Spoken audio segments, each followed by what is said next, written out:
If you no longer have access to your student portal username or password, click on Former Students. Enter your current personal email address and click Continue.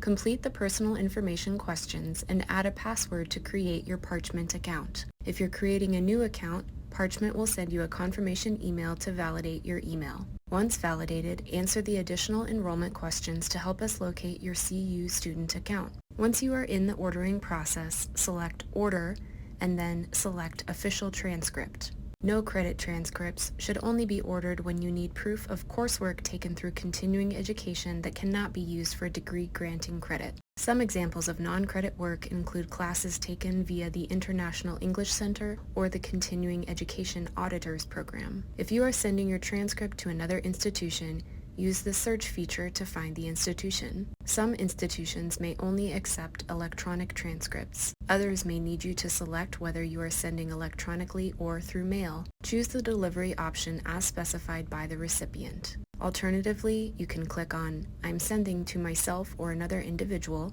to enter in recipient information. Click on this option and then select if you are sending to yourself or someone else. On the new page, you'll choose if you are sending electronically or print and mailed. Enter in all required information. Once you've selected the transcript recipient and delivery method, you'll end up at the Item Details page. Here, select your purpose for sending the transcript from the drop-down menu. Next, select your requested transcript type from the drop-down menu. We strongly suggest selecting All CU History. If your recipient has requested that you add a file or send a file with your transcript, you can add it here by clicking Add an Attachment. If you don't need to add an attachment, you can bypass that. Next, sign in the box and type out your name to provide consent to send the transcript. Review the order details in the order summary, including where you are sending the transcript. If needed, you may click Add another item. Otherwise, click Continue to move on to purchasing. Enter your payment information and then click Submit Payment. At this time, your order has been placed and you will receive a confirmation email.